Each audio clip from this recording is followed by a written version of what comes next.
তারপরে হাতিয়ারাই আসলাম। এবার হাতিয়ারাই এসে বনু বাবার জিনিস না বলে নিয়েছিল, প্লাস নিয়ে আবার আমাদেরই দিত, বাবাকে দিত, আমাকে দিত। বোন রেগে গিয়ে বাবার গায়ে হাত তুলেছে, প্লাস আমার গায়েও হাত তুলেছিল। বোন ঠাকুরও ভেঙেছে।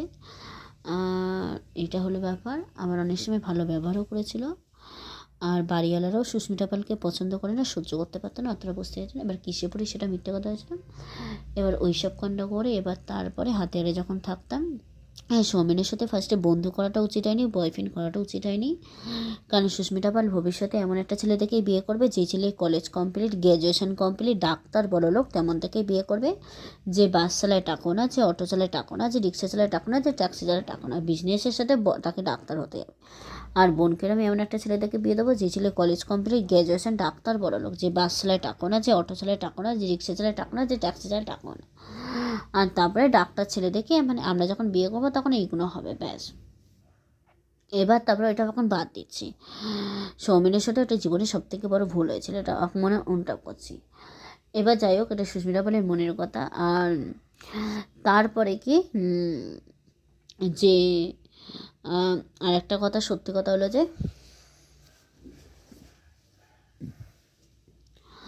এবার আর একটা মানে এবার হাতিয়ারে যখন থাকতাম ওইখান থেকে, এবার ছোটোবেলায় যে মানে ওই যে ছোটোবেলায় আমাদের বাড়ির লোকদের যেগুলো করেছিল সেটা ক্রাইমটা, সেটা প্রমাণের জন্য গেছিলাম। মাধ্যমিকের সময় রানু ম্যামের কাছে গেছিলাম। আমার টাকা আমি রানু ম্যামকে দিয়েছিলাম, তাই আমার উপর অত্যাচার করছিলো, মানসিক টর্চার করছিলো। মানে আমি লিখতে পারি না, ওরাও তো ঠিক মতো লিখতে পারে না। ম্যাম তো সবার কাছেই সমান, কিন্তু আমার পেছনেই লেগেছিলো। আর তারপর থেকে কৃষ্ণ আবার কোথায়, আর ওইখানে প্রথমে মানে টেনে যখন পড়তাম, প্রথমে প্রত্যেকটা মানুষ আমার সাথে খারাপ ব্যবহার করেছিল ফার্স্ট টাইম। তারপরে ওই সব কন্ট্যাক্ট করে এবার মানে টেনে যখন গেছিলাম, আমি মাধ্যমিকের সময় প্রমাণের জন্য গেছিলাম যে সুস্মিতা পালের মানে যা যা ক্ষতি করেছিল ওটিতে সব কিছু প্রমাণের জন্য। এই যে অভিক যে ঘরটা ফাঁকা রেখেছিল, ও ইচ্ছাকৃতভাবে ফাঁকা রেখেছিল, সেদিনকার সুপর্ণাকে বিয়ে করবে বলে, তাই ফাঁকাটা রেখেছিল মিথ্যে বটমে লোককে ফাঁসাবে, ঠিক আছে। এবার অভিক ওইটা সময় থাকতে এই যে মনা মনে করে প্রচুর বড়লোক বাড়িতে জন্মগ্রহণ করছে, আর অভিক প্রচুর বড়লোক বাড়িতে জন্মগ্রহণ করছে। মনা রানী আর অভিক হলো রাজাতে ঘরের কাজে লোক। মনা বলতে চেয়েছিল অভিক মনার বর, আর অভিক মানে আর অভিকও বলতে চেয়েছিল যে অভিক মনার বউ, মনের কথা। আর অভিক যাকেই বিয়ে করবে, কৃষ্ণার বন্ধুবান্ধব, কৃষ্ণার বাড়ির লোকরা একতলা থেকে ছাদ পর্যন্ত, কৃষ্ণার বাড়িতে দুটো বউ, মনা, অভিকের মা, অভিকের কাজ করে, অভিকের বাড়ির সব কটা মানুষ ক্ষতি করবে, যাকেই বিয়ে করবে। শিক্ষিত হলেরও ক্ষতি করবে, আর অশিক্ষিত হলেরও ক্ষতি করবে। আর বিভিন্ন লোকদের সামনে বিভিন্ন ক্যামেরা থাকলেও কেউ ধরতে পারে না। সেটাই বড় হয়ে প্রমাণের জন্য গেছিলাম। এই যে সুপর্ণার বাড়িতে গেছিলাম, মানে সুপর্ণার বাড়িতে গেলাম, সুপর্ণা বললাম আমাকে পা ধুতে, ঠিক আছে, পা ধুলাম। এবার ওরা গেলে ওদেরকে পা ধুতে পড়বে না। এবার ঘরের মধ্যে 4টে ক্যামেরা থাকলে কেউ ধরতে পারবে না, চুরি করে মিশে। এবার সুপর্ণার বাড়িতে যখনই গেছি জানলাটা দেখলাম খোলা আছে, ঘরের মধ্যে ক্যামেরা থাকলেও কেউ ধরতে পারবে না, কেন বললাম, আর চুরি করার মেশিন থাকলেও কেউ ধরতে পারবে না, একটা কারণ বলছি। ঘরটা দেখলাম ফাঁকা।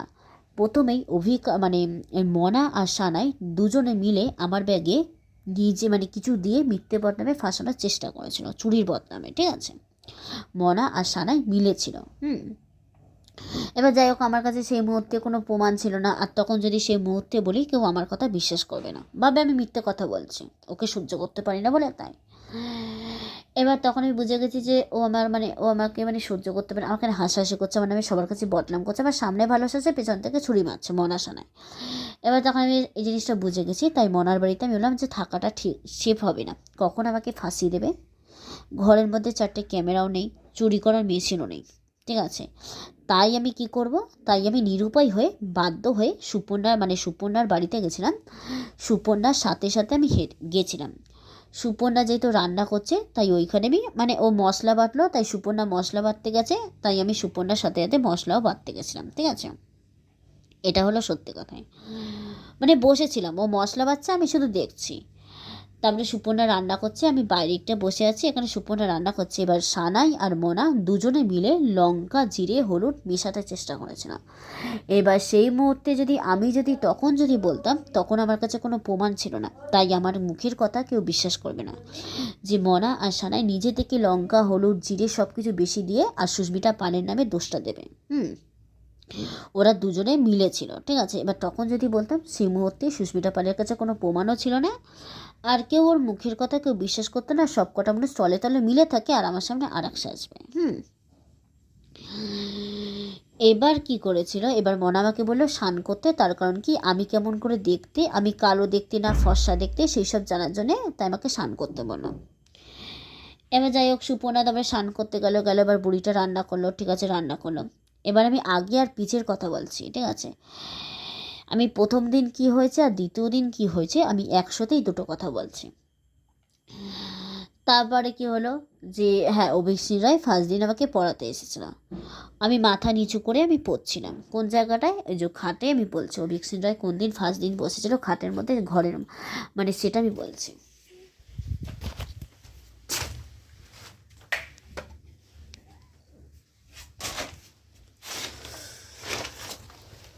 এই যে এইটা ধরো খাট আছে, দাঁড়াও, মানে ফার্স্ট দিন অভিশ্রী রায় কোথায় খাটে বসেছিল সেটা পরে বলছি, এখন নেক্সট ভিডিওতে বলবো না, এটা পরের ভিডিওতে বলবো।